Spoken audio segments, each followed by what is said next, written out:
There's nothing. When people say unity, what do y'all mean? What do rappers mean by unity? What do y'all say? Be as literal as possible. Don't be like, oh, we want unity. Talk about the unity. Give us examples of unity. Look, I put it like this. It ain't even got to be about rappers. Let's just put it as a people, man. We got grown people that's acting like children, like we don't have no sense. Let's just talk about it, watch man. that back. You feel me? There's a lot of, and I don't mean no disrespect to nobody, and I'm not pointing at nobody individually. I'm saying this is my experience growing up in this game as a 23-year-old in the position that I'm in.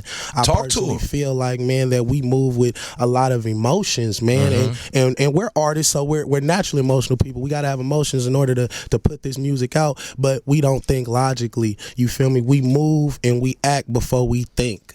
And I feel like that's a big factor. A lot of people... We're moving emotionally instead of moving like tactically. Yes, sir. That's with a purpose, with intention. As one of my favorite words, intention. Yes, sir. As Stunnaman was saying, down in L.A., they move in a hierarchy. So that means regardless of how you feeling, you need to move in a certain way in order for the team to move forward. Right, straight up. Or whatever organization that you in to move forward and go up. But right now, we all in our own little corners doing our own little thing, and we not getting nowhere. And so you mean that we're not truly working together? Yeah, we're not truly working together. Like, Phil, my mic, bro, you my brother. You the big homie, man. You reached out to me and you let me on your platform. That's a step forward right there. Stunnaman did said in public he didn't put his reputation on the line for a young person like me to get on. Right. And I had to prove myself in this game. Right. He didn't make it easy. Nah, he said, we gonna work, we gonna practice, we gonna get it in. Right. And do it the still winning way. You feel me? And even how he just gives his cameraman, you feel me? I didn't got a chance, a young person, to see how he maneuvers, man. Definitely. He give everybody credit. Definitely. He make everybody feel good, even if it's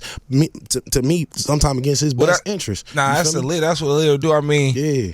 I would think that I noticed this when you have I ain't gonna say, some people have like a bigger presence or aura about themselves, and like for example, like Draymond Green. I don't know Draymond Green, but I think that his presence and his aura is super big. You could tell when he starts to lean in a certain way or go a certain way that people start to follow.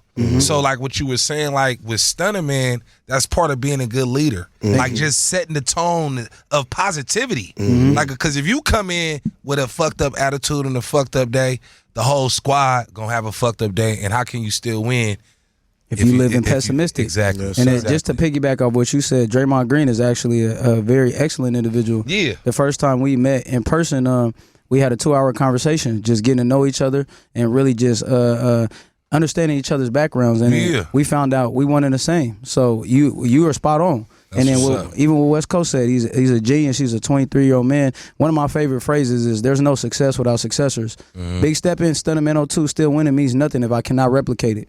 If right now, DJ West Coast produced a song that is most likely going to have equal to or more magnitude that Big Steppin' did with But I'm Done with Joe Moses. And then to even say what he said, unfortunately, we are in the crabs in a barrel type situation, but crabs are not supposed to be in a barrel. When you see crabs in a natural, you know what I'm saying? Okay. So just to compliment what you're saying, unfortunately, if we are crabs in a natural environment work together, they stick together. So if you're in a barrel and your natural inclination innately is to grab another crab to make sure they're good, when you see another crab going out, you might think they're going to danger, so they pull them back. I think with us and Fillmore in San Francisco in the Bay, a lot of times when people rise to another level, we feel the necessity to pull them back, either through self-sabotage or trying to tell them, oh, you changed up, you act different. Of course I got to change to go to another level. If I want to lift more weights, of course I have to change how my methodology, you know what I'm saying? Yes, sir. Off camera, we was talking about a situation that you experienced